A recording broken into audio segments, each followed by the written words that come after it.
Elder Bode George, a PDP chieftain and elder statesman, have expressed shock over the declaration of state of emergency in Rivers State by the president. Bode George said he was shocked when the declaration was announced, owing to the fact that 2 days before the declaration, PANDEF, an umbrella body of the Ijaw nation, nationwide, visited the president and discussed modalities to resolve peace in Rivers State. And I've been joined by Chief Bode George, a former Deputy National Chairman of the People's Democratic Party, to evaluate the impact of emergency rule in Rivers State on PDP's electoral push in 2027. Is it a clear attempt at weakening the opposition? What next for the opposition?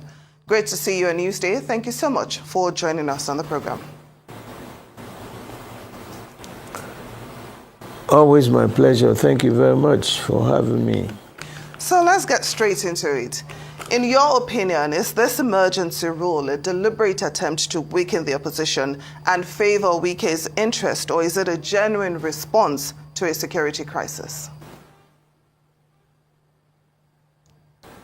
I don't have any iota of belief that this is an orchestrated, an imposed, self-imposed control by the president on a state that is predominantly a PDP state. There are conditions, even if you want to state to organize an emergency or whatever. To me, it's a revisit of a democratic Armageddon in Nigeria. And we have to be extremely, very, very careful. What was the prevailing situation in Rivers? Was there a general violence across the state? There was dispute amongst the assembly members and the governor. After the Supreme Court judgment, the governor addressed the state that there must be calmness. And he even went to the extent of going that he will meet the directives of the Supreme Court, despite the fact that the judgment itself from Supreme Court, you have had so many juries, panels that have looked at it. In fact, there was a professor who emphatically stated that that judgment is not right because there had been a judgment by a 7-panel members of the Supreme Court, that this other one was by a 5-panel member. And the governor made sure he addressed these people, talked to them. He was calm, he was civil, he was very humble. Despite that, President Tinubu invited PANDEF, the leaders, the Ijaw leaders across this country, from Ondo State all the way to Akwa Ibom. And he spoke with them and asked them, go home and resolve this. Only the second day, Wike now addressed the press. Where is that done? Once your boss has spoken, do you have to make any further comments that will aggravate the situation? And then by the third day, he had issued an order that was not cleared with the parliament, that these guys should be removed and to be suspended. And people have come, I'm not a lawyer, I wish I was, but people like Falano and so many other brilliant lawyers in this country have come to say that you don't do things like this. You cannot sign a gazette and then you are now trying now to send it to the parliament for approval. It should have been discussed and approved and then forwarded to you before you release it. That wasn't what he did. And so, you know, the totality of it is, okay, you want to grab Rivers State, the people will decide. But the way you are going reminds me so much of what happened in 1962 in Western Region. I have here the comments, the speech made by Baba Awolowo at the Federal Parliament. You know what he said?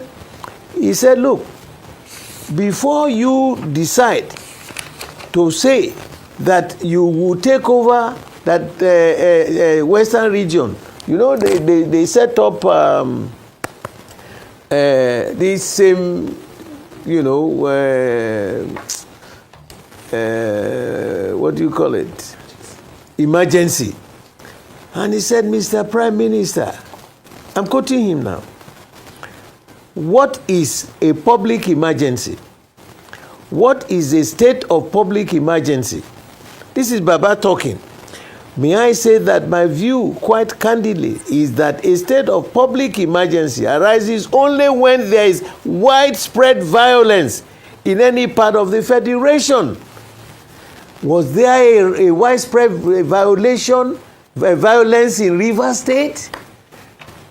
I heard the Attorney General saying, no, he demolished the building, the House of Assembly building. They said the building, the governor replied that the building that he destroyed was for a revisit to rebuild it because it was already cracking up.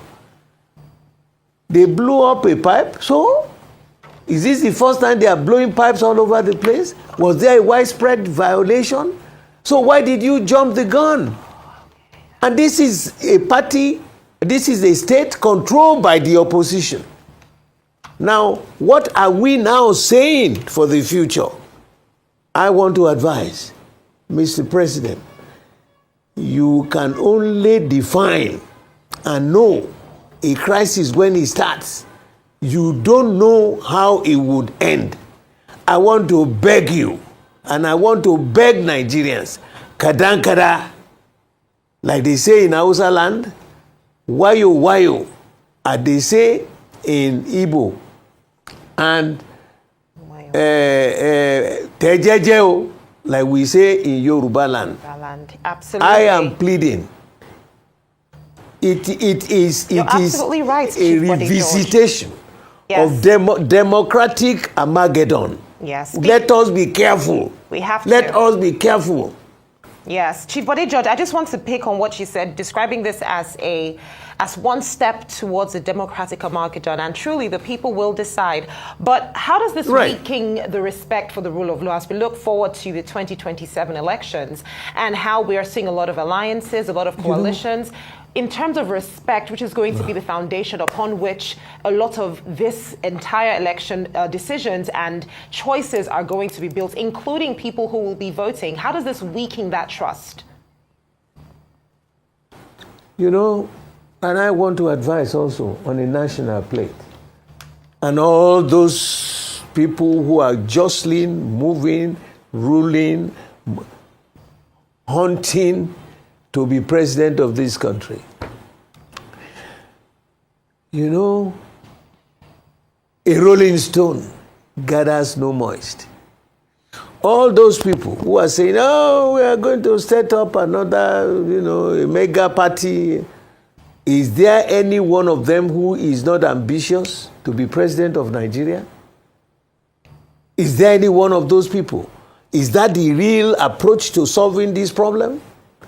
For me, it started like a little mess at our national convention.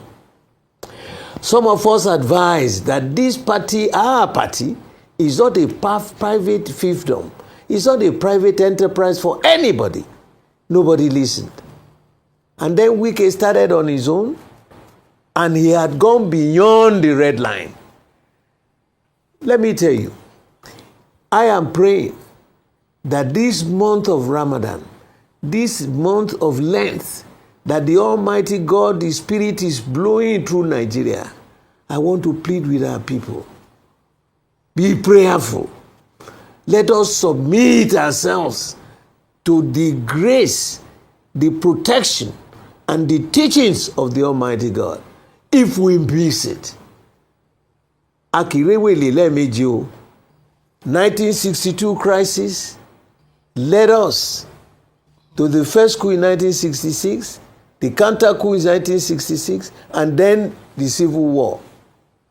People who had absolutely nothing to do with that crisis that started in the House of Assembly in Western region engulfed the whole nation. And then so many of our leaders were murdered. 1983, Shagari's period, Papa Ajasi and Baba Omobori Owo, the crisis led also to the downfall of President Shagari's government. Have we learned anything from history? Why? What is it in life? Is there any life that is perpetual?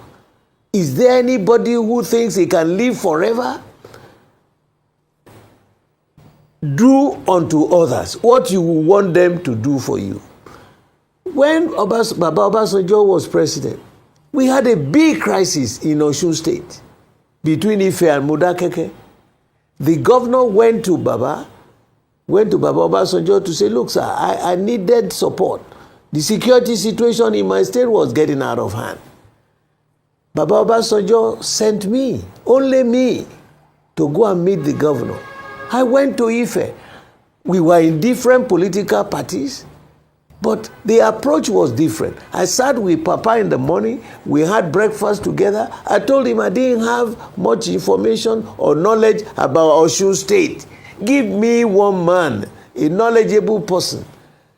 We both, myself and that man, we sat together, met the Ife people. I didn't try to change it to a political advantage for PDP. No.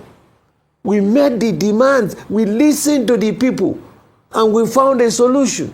Within 5 days, it was all resolved. Crisis that had been there for long, more than what you can think of.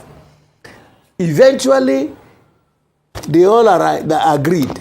And since that time till today, nothing has happened in Ife Modakeke. Do you think there is any nation that won't have crisis, that won't have disagreement, or a party or whatever? All these groups who are running around for their personal ambition, it's look, they are making a monumental mistake. And they are all dancing on the graves of our founding fathers. I'm so happy that you talked about former President Olusegun Obasanjo, and some analysts have said that the current president, Bola Ahmed Tinubu, is simply taking a cue, from our past leaders like President Olusegun Obasanjo and President Goodluck Jonathan, who during their time also imposed state of emergencies in some states. So really, what is the big deal, so to speak, in what the president have done, seeing that the PDP under its administration also did the same? You know the difference. Let me start from Jonathan. No single elected member in the Borno and Yobe and Adamawa state, no single governor was removed. Yes, there was violence across the states. People were being murdered. School children were being abducted. There was a breakdown of law and order. But he did not remove any governor. Now, Bola Tinubu has added another extra but Chief Olusegun to the Obasanjo face did of the suspend Constitution. Governor Dariye of Plateau State at that time. President Obasanjo at that time did suspend Dariye. There was crisis, yes. He suspended Dariye, and you can when you look back into it, when you look deeper into it, the crisis came up. Dariye was a member of our party. He was a governor in Plateau State that belonged to PDP. So he was not undermining an opposition party. The hue and cry came from the people of Plateau State. He came from the people of Plateau State. And so it's a completely different ball game now. I have said it. What is the violence? Where is the wreck in Rivers? that will prompt Bola Tinubu to say you suspend an elected person. And our constitution has stated clearly that you have no right. It's unconstitutional for you to suspend an elected governor and an elected member, and they should report now to you, to the cabinet office. What a charade. It is not acceptable. It is not on. You know what it reminds me? You are now behaving like a military governor, like a military president. The judiciary and the executive and the legislative arm are independent but equal in powers. What are we seeing? The voice of Jacob and the hand of Esau. What are we doing, for God's sake? Now, Chief Bode George. Baba Tinubu, please, Tejejeo, you have to be extremely careful. I've told you, everything that is happening today happened before 1962. You should take the speech read by Baba Awolowo in the parliament. It was like as if he was a soothsayer. And now, where is the violence in Rivers?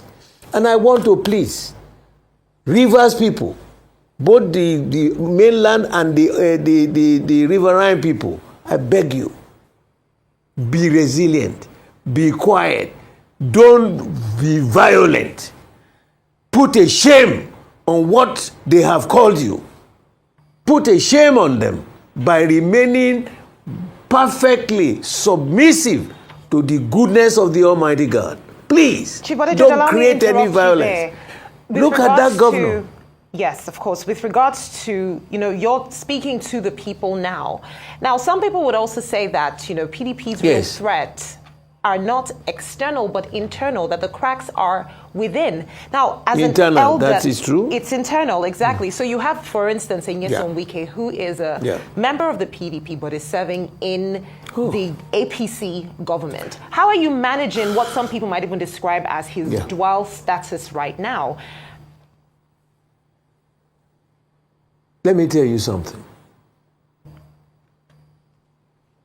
When the crisis started in PDP, they invited me as an elder to join the G5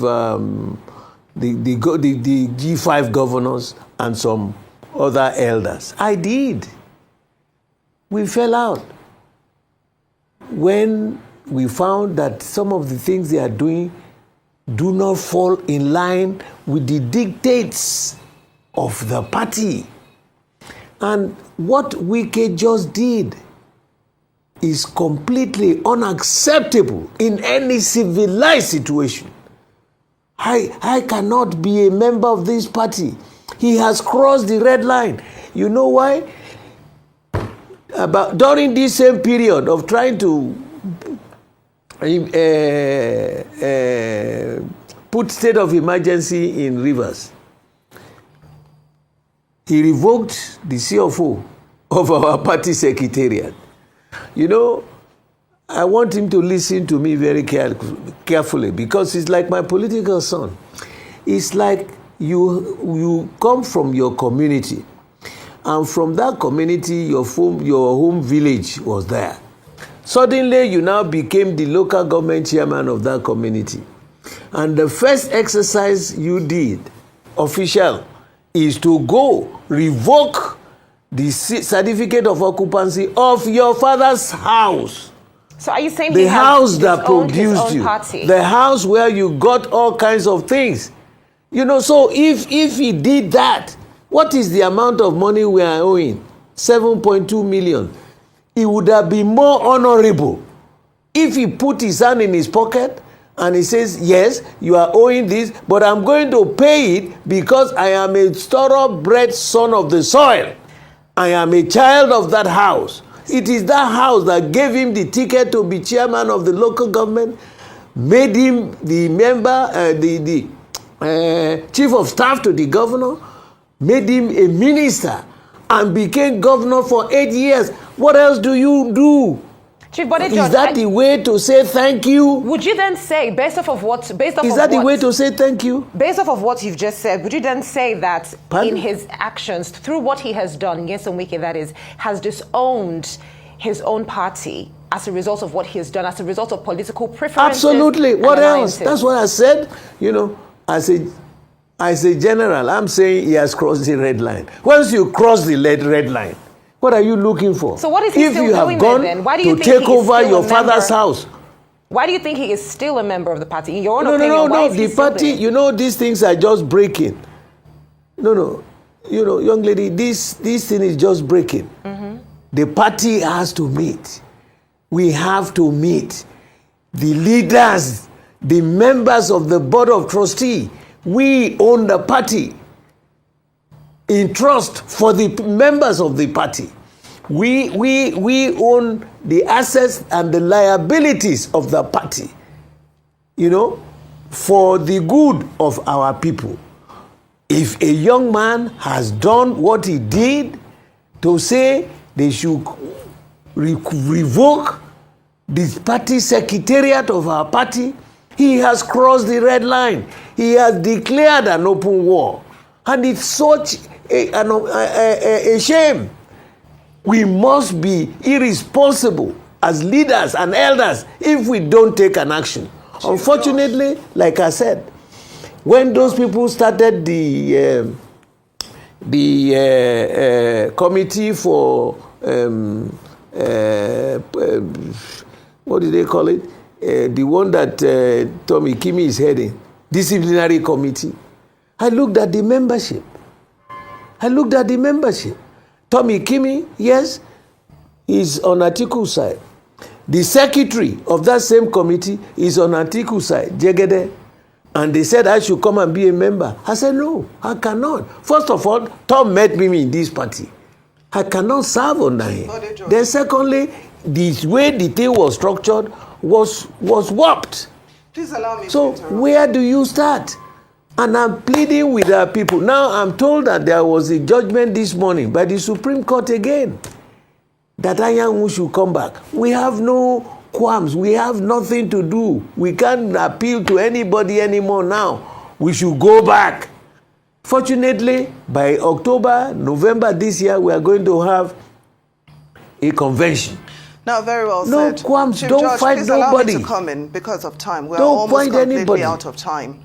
Now, yes. you said something earlier. Yeah. You said that a true son should have put his hands in his pocket, and paid the money instead of revoking, But then some people would say that that's actually the problem. The fact that for a while he's been single-handedly funding the PDP. This has led to the issue of money politics, selection of candidates, and all the issues that threatened internal democracy in your party. So if you said that should continue, are you not simply continuing in the path to destruction? Anyway, that's an observation. We are almost out of time. Now, my last question to you is this. It's curious how there were no dissenting voices in the National Assembly regarding the state of emergency in Rivers State. What happened to PDP lawmakers? What happened to other opposition lawmakers? Why were they silenced regarding this matter? No. I am happy you raised that point. We are told that the voting procedure in this kind of a situation, like we have seen in developed world, it's not by voice vote. It's not voice vote. I want to congratulate and thank some of our senators who worked out. These are the truths, because tomorrow history will be written. I have here the speech made by Baba Awolowo in 1962. It is historical. Now, all those people who sat there, who did this, was there a voice? The proper thing will be for every member, which we had done before. In this kind of a situation where it is dire, it's not a matter of voice vote, because the man who is presiding, if he's biased, even if it is negative, we say it is not negative. And the House members, majority of them were not in town. Majority of the people who are not in town. If you want us to do it, to dissect it, let them give us the actual results. How many people were in this on seat? How many physically voted? Which is done in the United States. When it comes to matters of importance like this, you go one by one, you will vote, they will count. Not by making sure that you do it by voice vote, as if it's not important. A voice vote is just like something you can just flip up. This is so vital for the future of this nation. It's so vital. And the issue that if he pays 7.2 million, he's the one that is there. He said in 20 years the party has not paid. You mean he cannot afford 7.2 million naira to pay on behalf of the party? Even I'm not a minister. If they ask me, I will pay it, and then you go back and collect your money rather than disgracing your family outside. Is that acceptable? And let me tell you, there is no political party like PDP. We still have our structure.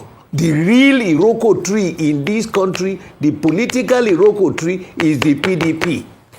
Where in the APC, a congregation of strange bedfellows, where are the members of their national ESCO?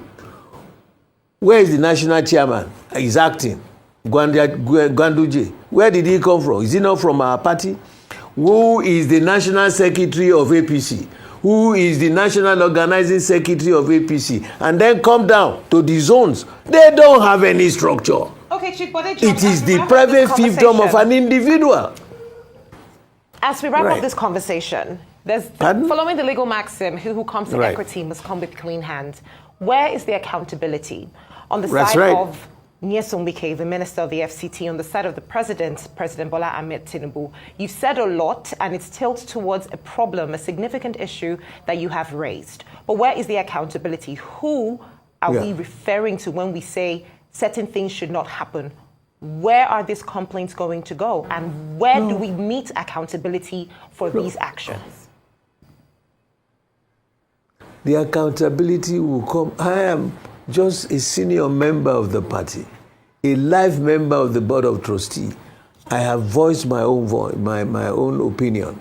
The party, I don't own the party. No individual owns the party in our own PDP. The party must meet. Decisions will be taken. And with what I have told you, and with the attitude of the other side that created this mayhem on the party, all sides, like I said before, have committed a harakiri. They have messed up badly. But now, one side has gone even higher and demeaning. What he did is so demeaning to the party. That's why I said, let me set an example. It's like PDP should be like his family house. You said we are owing 7.2 million, and then you withdrew our certificate. The house that produced you, the house that recognized you, the house that gave you whatever you are today, whoever you are on the national ticket. So the only thing you can do is demean them and draw the carpet under them, under their feet. No, sir. It's never done by civilized world. He has drawn the red line. He's telling you, go to hell. Go to hell. And the other ones are going, we want mega party. We will resolve this party. We need to wrap in up the interest of the founding fathers of our party. We will resolve it by the grace of God. We definitely hope so.